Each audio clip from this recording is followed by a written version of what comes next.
Hello everyone, आज है 27 फरवरी और आज इस वीडियो में हम बात करने जा रहे हैं सुजलॉन एनर्जी के बारे में।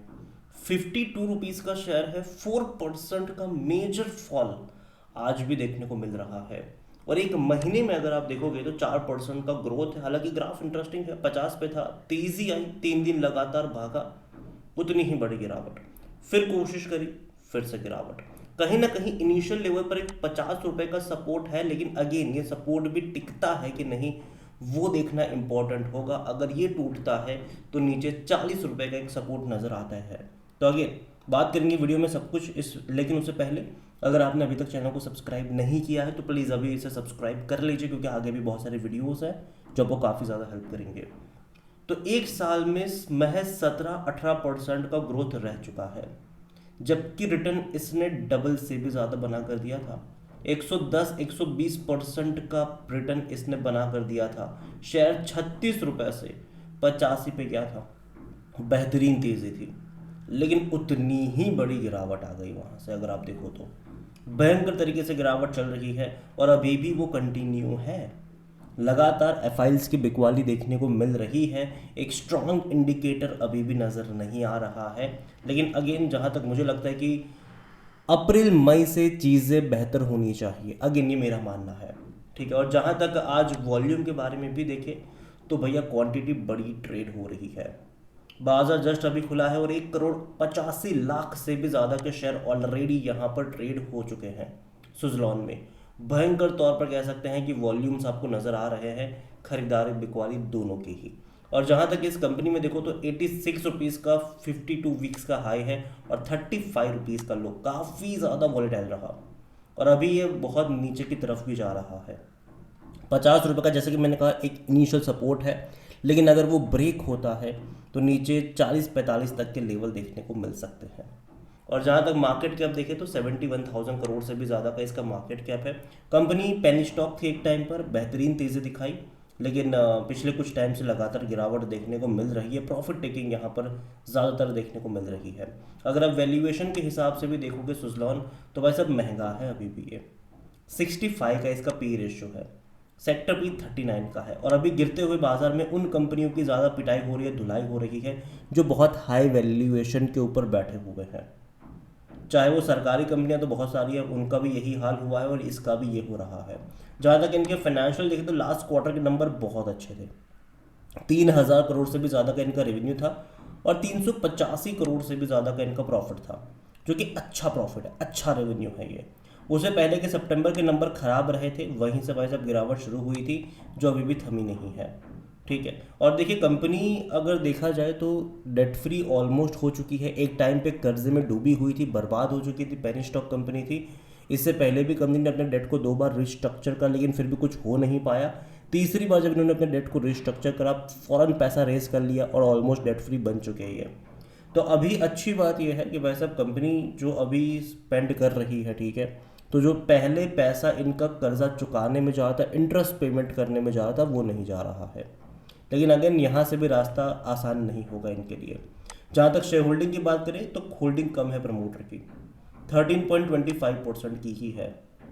और यहाँ पर दिक्कत ये हो सकती है कि यहाँ पर एफ अगर आप देखोगे तो लास्ट क्वार्टर में एफ ने बिकवाली करी थी। 22.88% की होल्डिंग अभी भी है, लेकिन उससे पहले के क्वार्टर में 23.72% लगातार एफ खरीद रहे थे। अब बिकवाली भी आ रही है और एफ ने धड़ल्ले से बिकवाली करी हुई है। तो अगेन ये नेक्स्ट क्वार्टर, ये जो अभी प्रेजेंट क्वार्टर है वो भी देखना रहेगा कि एफ ने बिकवाली करी है या फिर क्या करा है। जनरली एफ मुझे लगता है कि बिकवाली करते नजर आए होंगे, क्योंकि कहीं किसी भी लेवल पर कोई सपोर्ट या बेस तो बना नहीं है। यहाँ पर म्यूचुअल फंड के पास 4.44% का स्टेक है, 4.87% डोमेस्टिक के पास है। यहाँ पर अगर आप रिटेल इन्वेस्टर की बात करें 24.49% का स्टेक लेकर बैठे हुए हैं ये। और जो अदर पार्टीज है वो 30.07% की होल्डिंग उनके पास भी है। ओवरऑल अगर बात करूँ सुजलॉन की तो कंपनी ने बड़ी तेज़ी तब दिखाई थी, यहाँ से अगर आप ग्राफ देखोगे इसका तो 2000% का ग्रोथ है 5 साल में। लेकिन जो बेहतरीन तेज़ी यहाँ पर तब आई थी 2023 अप्रैल मई में, जब कंपनी डेट फ्री की तरफ हुई थी, पैसा रेज करा था इन्होंने और लगातार भागा था ये।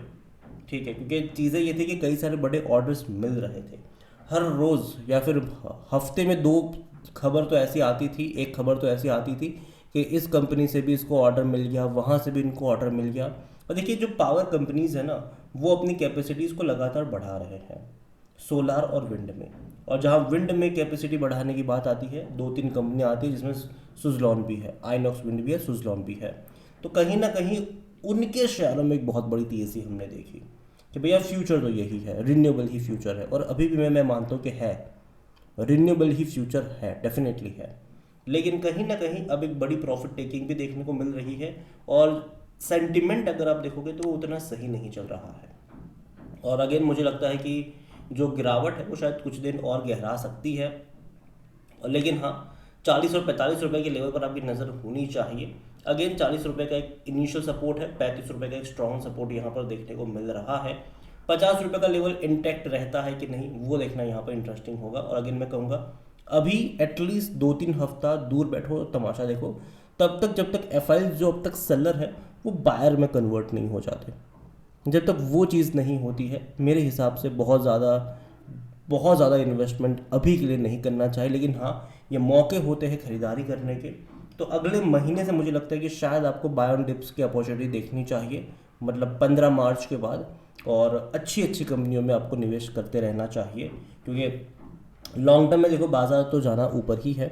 शॉर्ट टर्म अभी कई सारे फैक्टर्स हैं, ठीक है, जो रुपीज़ का वीकनेस होना है, एफ का पैसा निकालना है, वो कहीं ना कहीं परेशान कर रहा है। दूसरी तरफ जो यूएस जो टैरिफ को लेकर भी खबरें आ रही है, वो कहीं ना कहीं परेशान कर रही है बाज़ारों को। तो ये सारी चीज़ें हैं, तो अगेन नज़र रखिए इसके ऊपर। इसके अलावा आज की एक बहुत बड़ी जो धमाकेदार खबर रही वो ये थी भाई साहब कि अल्ट्राटेक जो है वो केबल इंडस्ट्री में एंट्री कर रहा है। और उसके चलते पॉलीकैब जो प्लेयर एग्जिस्टिंग प्लेयर्स है उनके शेयर में एकदम से तबाही मची हुई है। पॉलीकैब का शेयर 13.5% डाउन रहा आज। केईआई का अगर हम बात करें, केईआई इंडस्ट्रीज, ये 17.5% गिर चुका है, इतनी भयंकर गिरावट है। फिनोलेक्स की अगर हम बात करें तो 5.5% का फॉल ऑलमोस्ट यहाँ पर भी देखने को मिल रहा है। और देखिए अल्ट्राटेक का एंट्री करना इस स्पेस में ये वाकई में थ्रेट इसीलिए भी है क्योंकि अल्ट्राटेक ने ऑलरेडी वो धाक पेंट सेक्टर में बनाई। पेंट सेक्टर में जब अल्ट्राटेक घुसे अपने बिरला ओपस के साथ, तो भाई साहब एशियन पेंट्स हो, बर्जर पेंट्स हो, सबकी हालत ख़राब हुई और आज तक वो रिकवर नहीं कर पा रहे हैं। तो यहाँ पर भी कुछ ऐसा ही होने के अंदाजे नज़र आ रहे हैं।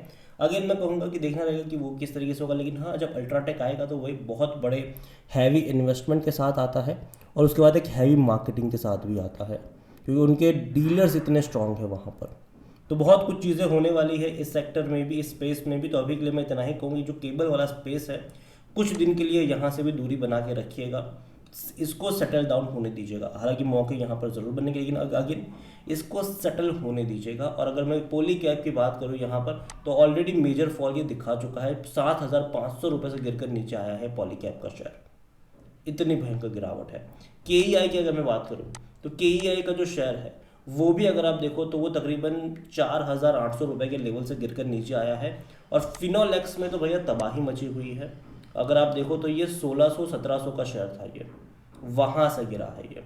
तो काफ़ी ज़्यादा तबाही वाला मंजर नज़र आ रहा है यहाँ पर। और अगेन मैं कहूँगा कि जल्दबाजी मत करना, ठीक है। अगेन ये मेरा पर्सनल ओपिनियन है, ठीक है, कोई भी इन्वेस्टमेंट एडवाइस नहीं। वीडियो को यहीं पे एंड करता हूँ। पसंद आया हो तो लाइक कर, शेयर कर, चैनल अगर पहली बार तो प्लीज़ सब्सक्राइब करें। और ये जो अल्ट्राटेक की एंट्री हो रही है केबल सेगमेंट में, उसके बारे में आप क्या सोचते हैं वो भी आप मुझे कमेंट में लिख के बता सकते हैं। इसके अलावा सुजलॉन के बारे में आप क्या सोचते हैं वो भी कमेंट में लिख के ज़रूर बताइएगा। Thank you.